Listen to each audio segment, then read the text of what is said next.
Happy Sala! Woo! Grabe naman yun, Grabe Isabel! naman yun! Grabe, thank you Ang so awit much. ni Armea, di ba? Thank you. Napaka-angelic. Alam mo yung boses mo talaga kasing angelic ng mukha mo, friend. Totoo. Maraming salamat. Tsaka, grabe din yung hugot, no? Ano Yes. ba, saan mo hinuhugot yun, ha? Actually, yung kanta na yun talaga ay para sa amin ni Flamara. Nakakainis. Nakakainis ka, Armea. Oo, kaya nga. Bakit mo pinakasalan ng aking... Kumanta na nga ako at lahat-lahat para hindi matuloy yung kasal namin eh. Kaso, Diba? Ayun na nga. Ayun na nga. Ano bang feeling na nabigyan ng ganitong karakter yung ikaw? ako, honestly, hindi ko in-expect na magkakaroon ng ganitong storya si Armea, na may explore pa ng lubusan yung kwento niya at yung kwento ng Sapiro ng ganito. So, ako of course, sobrang thankful ako sa Sangre kasi pangarap ko yung ganito, yung may role ako na may pagka-musical din, yung makakakanta ako, and magkakaroon ako ng princess moment. So, maraming salamat and shoutout kay Direk Rico kasi talagang nakita ko rin yung sobrang pinaghirapan niya and nilagyan niya ng creativity itong kanta ni Armea. So, Yes. ang saya lang din i-shoot nun kasi talagang lahat invested na maipaganda yung kanta. At saka grabe yung tingin ni Jan, no? Oo. Kaya nga, Oy, Jan. Para maluha-luha eh. Bakit kanina ka pang parang iba ang tingin mo talaga kay Armea? Nakikinig ako. Nakikinig ako sa sinasabi niya, tsaka masaya ako natupad yung pangarap niya. Ang masabi ko lang, support ako sa inyong dalawa. Hoy, Parang may motibo kasi. Kaya nga, parang may May laman. motibo, para, motibo. para layuan mo na si Soldarius.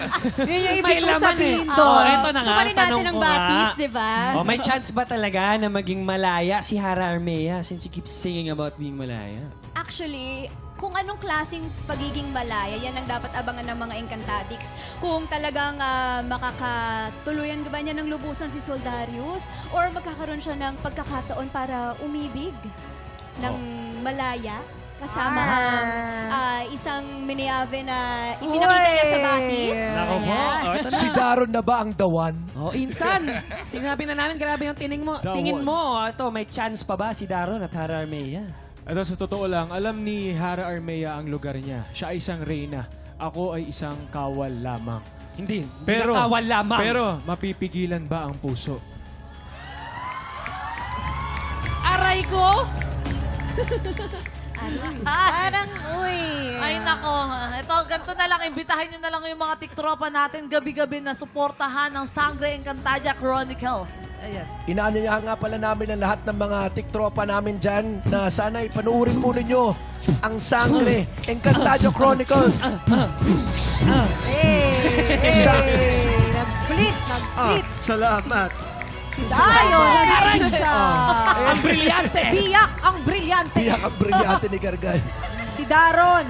Yeah, mga tiktropa, patuloy pong abangan ang kwento ng Encantadia Chronicles Sangre and of course, ang kwento po namin ni Hara Armea. Marami pa po kayong aabangan ng mga exciting sa aming pong programa. Maraming salamat po.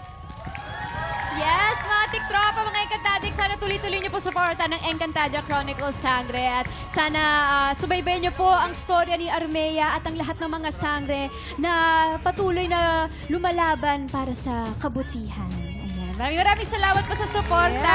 Yes, at syempre kaming mga Sangre ay nagpapasalamat po sa inyong suporta. Patuloy na suporta na binibigay niyo sa amin. Pero ito na, up next, si Gargan ang i-eksena dahil siyang alay natin sa Buwisit Blaster. Sang tanong, sang sabag na susunod na yan sa pagbabalik ng TikTok Club!